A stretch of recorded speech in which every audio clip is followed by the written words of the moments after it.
Hi there, I'm David Hunt, owner of GameMasters Guild, and today I want to take a look at another role-playing supplement that's excellent for your next 5th edition fantasy campaign or any fantasy campaign.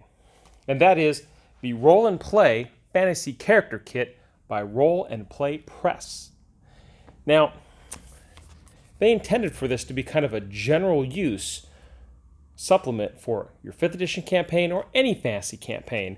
And they were nice enough to actually send me a copy of this. So let's go ahead and get started. Let's dive right in and see what I can find out. Okay, so here's the fantasy character kit. Let's go ahead and open it up. And here we've got the table of contents. And I'm going to start with this table of contents because I want to show you the highlighted entries. And these are all the character classes that are covered within this book. Now, each section covers 2 different character classes, like Artificers and Tinkerers, Barbarians and Mercenaries, Druid and Geomancers, Rangers and Survivalists, Warlocks and Shamans. So they really have a section that covers every possible fantasy RPG character class, within reason. There might be a few that are missing, but generally speaking, somewhere in here, if you have a character class that's not listed, you can find something that fits that character class. And that's really nice. And even though these are specific to the character classes listed, they're still general enough, you get some overlap. And this is what I'm talking about. First of all, each character class has a backstory inspiration. And let me show you what that looks like here real quick. So here we've got a nice two-page art that shows you when you're getting into a different character class. And here they have a backstory inspiration. And any words in bold are parts of the backstory taken from the actual random tables within the book. So you can kind of see that how they've put it together. And each one is obviously going to be different depending on which character class. But that's to help kind of get you used to putting it all together for your particular character. And let's move on. Let's see. So we got origin and goals. Everybody has a set of origin and goals. Like, why did you become an adventurer? And each chart in here, like this one right here about why you became an adventurer, is a D8. And all these charts in here are like D10, D20, 2D10, maybe a D100. And all you got to do is randomly roll. Now, a lot of times, players like to choose. Dungeon masters like to choose whatever is appropriate for the situation. And obviously, you can definitely do something like that. And of course, nothing says you have to use every random chart in this table. A lot of people get caught up on that and say, well, if I use it, I got to roll every... No, you don't. Role-playing is very, very creative and not about following the rules. It's about following what's the most fun for you and your group. Other things such as distinctive features, protective gear, handy weapons. These are all, again, very descriptive pieces. Like, for instance, the distinctive feature, your face is often streaked with black grease or oil. You have tattoos of your best formulas across your arms. And you know what? That right there, that could actually work very easily for any spell casting class. Protective gear, handy weapons. Everybody has a section where it talks about these different items like grotesque armor, forbidden weapons. And this is easily the kind of stuff as a DM that you could really use to catch people's attention. Maybe they go into an ancient tomb and they find a bow made from a manticore's rib and arrows from its spine. I mean, that's really cool. And in here, there's no stats, no statistics, so there's no idea of the power level. It could just be a regular bow. Oh, it's just a short bow. Or you could make it poisonous, or it could be magical, any number of things. And I like how this is laid out because it's not, in a lot of cases, it's kind of character specific, but kind of not. All these tools and trinkets, occult trinkets, there's all sorts of these different items that everybody has that very easily can replace the D100 chart. And there's at least 100 different tools and trinkets in here, at least.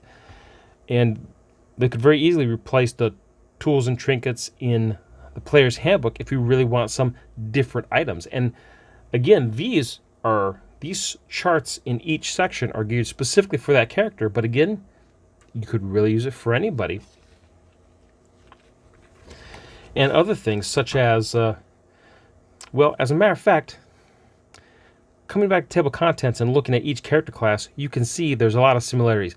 Everybody has a backstory, inspiration. Everybody has origins, goals. Everybody has appearance and items. Everybody has a listing for magical equipment.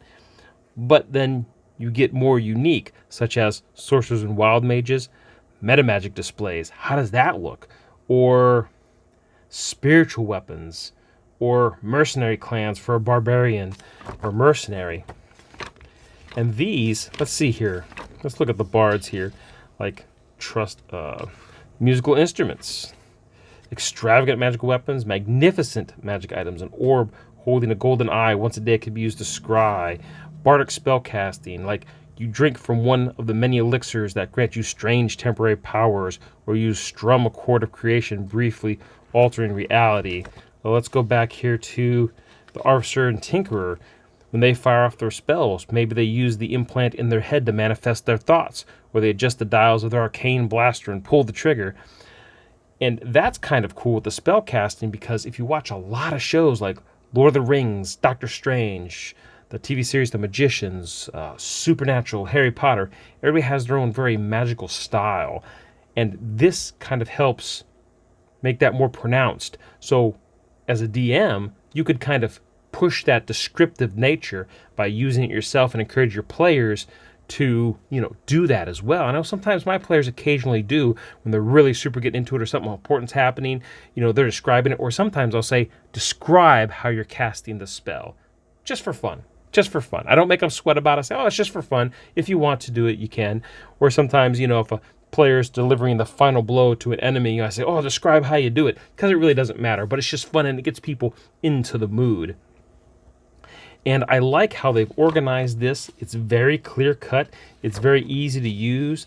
It's not very wordy. And I really like this. I really like how it's laid out. And something else I like about it is the section for party relationships and friends and enemies. And this is really cool because here it's literally fill in the blank. So if you've got a bunch of players sitting around the table and you're always trying to figure out, especially for new players, you're trying to figure out character connections to other players. And you don't have to, but it's kind of nice because then you have extra opportunities to role play. And let's see, for here, the Artificer and Tinkerer, like blank is always rescuing you from explosions caused by your experiments, or whoever else in your party reminds you of a famous scientist you once read about in a journal, or somebody borrowed a glass vial but never gave it back, someone in the party. And just these little things like this could become a big deal, or could just be window dressing that the players maybe kind of banter back and forth with, but they don't really go any further than that. There's a lot of things that you could do. Or maybe that vial that someone didn't give back, as a DM, you could say, hey, remember that vial that you never gave back to so-and-so? Well, guess what? You just realized that it's empty when it used to have something in it. And you could make a whole adventure out of just something as simple as a character connection. And this also, too, makes the players maybe hopefully want to interact a little bit. And friends and enemies, what a great NPC generator this is. Not just for your background, but for being in town, meeting new NPCs in town, or even enemies. Like this, Alphonse Scully pushes moral limits with their illicit creations. That could fit a dozen different bad guys. And they've already got names. And if you want to mix and match, you could say Pin Evergone or Quinn Amorafel. You could mix and match everything very, very easily. And it's nice because it's all right here, just at your fingertips as a DM. Reliable suppliers. Go into town. Oh, you're looking for somebody with gunpowder? Hazar D'Anzar trades in explosives and gunpowder, has a volatile personality, just like the items he carries. Really, really cool. And there is a lot of information in here. I'm just going to flip through this book really quick and show you. Oh, let's see. Oh, here, like locations, like fighting arenas under barbarians and mercenaries. And each page of the book tells you where you are, so that way you're not lost. You're like, where am I at? Oh wait, I just gotta look down. Barbarians and mercenaries.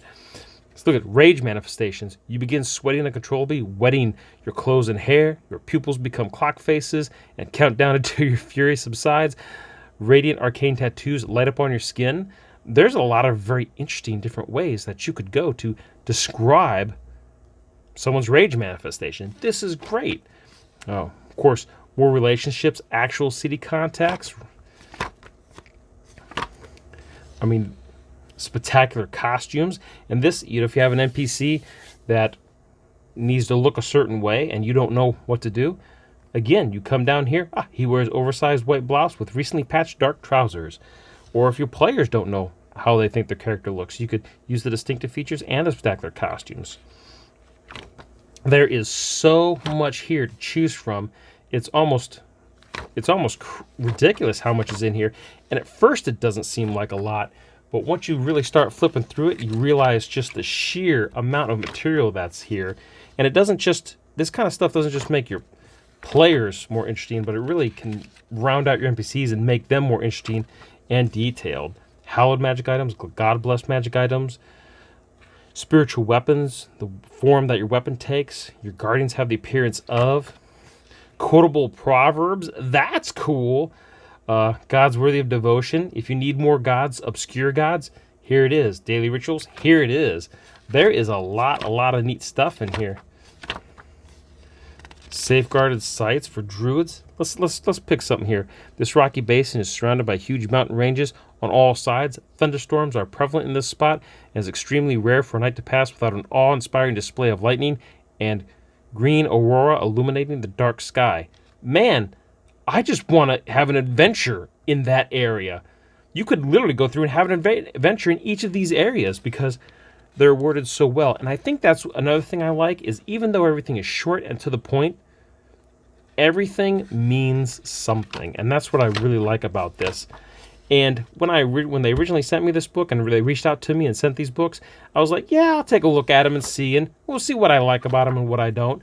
But as I flip through, there's really not anything that I don't like about it because they don't promise anything more than what it is, and what it is excellent.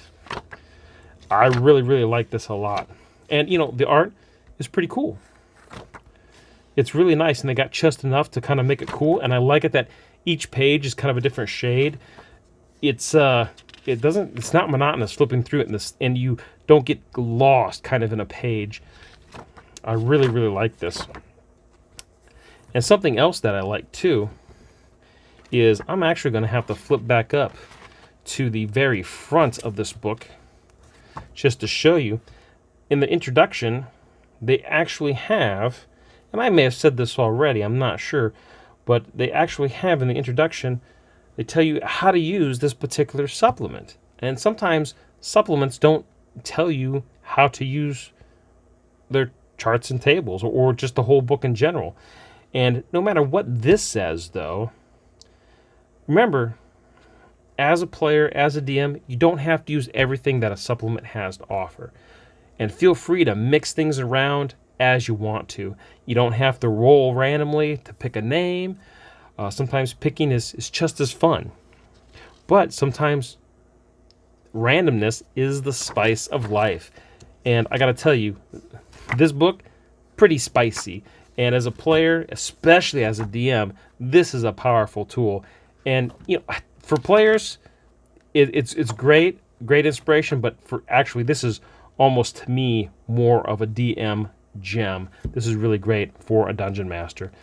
And I got to tell you, I got to definitely thank Roll and Play Press for sending me this book, because what a really cool book this is. It's very super inspiring, and I like the fact that it is spiral bound. And it's a smaller format book, so it fits nice and neat behind the DM screen, and the print is still very easy to read. Very awesome. And also, these books are available directly from Roll and Play Press, and they're also available at your local FLGS. If your local FLGS doesn't carry them, you can order them from Roll and Play Press, or hopefully your FLGS can get them from the same company. And these books, now this is in pounds, $16 for this particular book, and this is thicker than the GM kit, than the Game Masters Fantasy Toolkit, but I gotta tell you, that's probably only about $20, $21 American. And speaking of the Game Masters Fantasy Toolkit, here in another week, I will actually be covering the Game Masters Fantasy Toolkit, but you're going to have to wait for that because that's another video. I don't want to spoil you guys. All right, so that's what I got to say about Roll and Play, the Fantasy Character Kit by Roll and Play Press. Okay, so that's my quick look at Roll and Play, the Fantasy Character Kit by Roll and Play Press. And again, what a great little book. When they reached out and contacted me, I said, sure, I'll take a look at this, but, good or bad, I'm going to tell my viewers what I think. And honestly, I think it's a great book.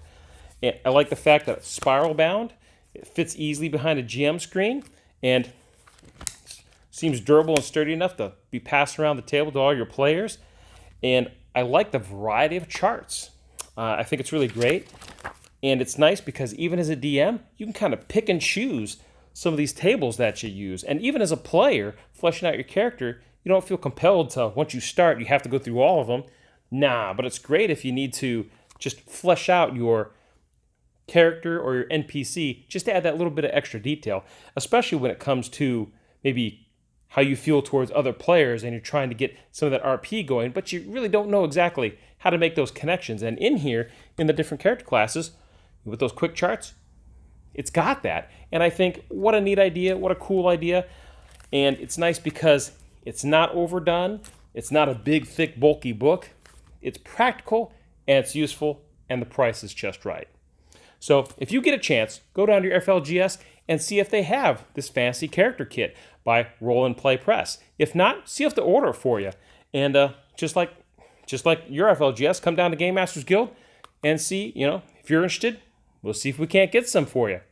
And I think that's about it. Thank you so much for watching. I hope you run down to your FLGS and check this great book out. And at Game Masters Guild, we'll have this book sitting here so that way as a sample, so you can check it out and see for yourself if you want us to order the Fantasy Character Kit by Roll and Play Press. Well, thank you so much for watching. As always, I'm Dave Hunt telling you to stay safe, play great games, and I'll see you real soon.